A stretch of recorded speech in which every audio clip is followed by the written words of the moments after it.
हरे कृष्णा। तो अभी मैं आपको ईश्वर तथा कर्म का नियम बताने जा रही हूँ, जो कि मैंने बुक ली है प्रकृति के नियम से। तो प्रकृति के नियम क्या हमें कहते हैं? प्रकृति के नियम है 3। और वो नियम में हमें क्या है, बंधन में बांधते हैं। मतलब एक रस्सी है और वो 3 चीज़ों की रस्सी क्या है, सतोगुण, तमोगुण और रजोगुण। ये 3 चीज़ें हमें बांधती है प्रकृति के अंदर। और ये इसमें बता रहे हैं कि हमारे 108 क्या हैं, उपनिषद हैं, जिसमें से कि जो सबसे अच्छा सर्वोपरि उपनिषद है वो है कौन सा, ईशो उपनिषद। ईशो उपनिषद के अंदर हमें बताया जाता है कि भगवान क्या है, पूर्ण और संपूर्ण है, मतलब परिपूर्ण है और संपूर्ण है, ये बताते हैं।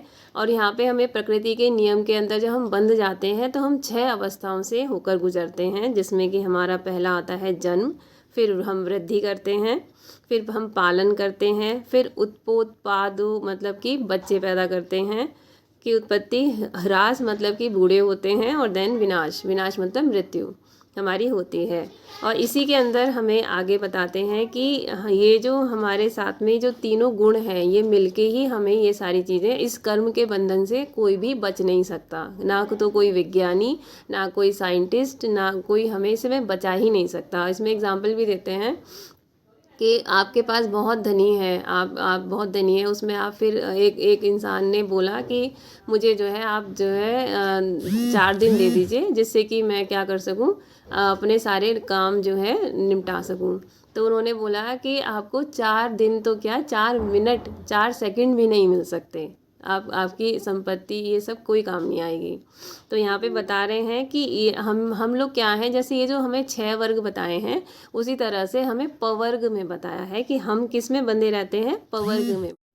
तो आगे इसमें बता रहे हैं कि ये जो भौतिक शक्ति है आपको, ये आपको अधिक बांधती है, और आप अपने प्रयासों से इस पवर्ग से बच नहीं सकते, मतलब आप इससे छूट नहीं सकते। और ये पवर्ग क्या है, संस्कृत की देवनागरी वर्णमाला में 5 वर्णों का समूह है। 5 वर्ण कौन से हैं इसमें? पवर्ग में प आता है, फिर फ आता है, उसके बाद में ब आता है, और फिर भ और म। अब इसके अंदर ये क्या करते हैं, प मतलब कि जो होता है हमारा परिश्रम करना, हम लोग क्या है अपने उदर यानी कि पेट के लिए परिश्रम करते हैं। फ यानी कि बहुत ज़्यादा परिश्रम करना, इसमें एक घोड़े का एग्जाम्पल दिया है कि जब वो बहुत दौड़ते दौड़ते थक जाता है तो उसका मुंह सूखता है और उसके मुंह से झाग निकलते हैं। प फ। उसके बाद में हमारे पास आता है ब। ब मतलब कि बंधन, जो कि हमारा क्या है, ये जो जितने प्रकृति के नियम हैं और जितने हमारे रिश्ते नाते सब चीज़ें हैं, ये हमें क्या है, बंधन में बांधती है। उसके बाद में आता है हमारा भ। भ मतलब कि भय। हमें सबसे ज़्यादा भय किस चीज़ का लगता है? मृत्यु का। हम क्यों डरते हैं? मृत्यु से डरते हैं, लेकिन हम इसको मानते नहीं। क्यों? क्योंकि हमें नहीं पता हमारी मृत्यु कब आएगी। उसके बाद में आता है म। म मतलब कि मृत्यु। मृत्यु मतलब कि दी एंड। और दी एंड इसका मतलब ये नहीं है कि हमारे शरीर का दी एंड होता है, हमारी आत्मा हमेशा अजर अमर रहती है। और ये बताया जाता है भगवद गीता के 2 अध्याय गीता के सार में।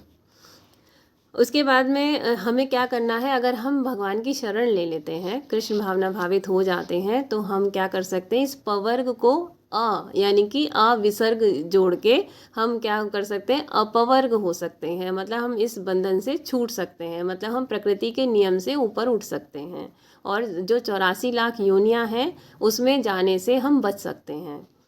तो हम लोग ये जो पवर्ग है, इसको हम इससे कैसे छूट सकते हैं? उपसर्ग है हमारा अ जोड़ के, और उसमें अपवर्ग करके हम कृष्ण भावना भावित होके हम इससे छूट सकते हैं। इसमें एक एग्जाम्पल आता है कि हम अगर जो है भगवान से जुड़ जाएं, तो भगवान से जुड़ने के लिए हमें कोई संबंध स्थापित करना पड़ेगा। जैसे कि एग्जाम्पल दे रहे हैं कि एक मशीन है, मशीन के अंदर कई सारे पुर्जे होते हैं।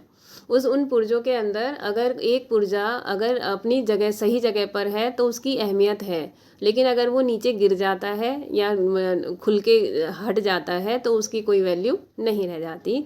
तो उसी तरीके से हमारी भी जब ही वैल्यू होगी जब हम भगवान के साथ अपना संबंध स्थापित करेंगे और उनके लिए कुछ भी कार्य करेंगे।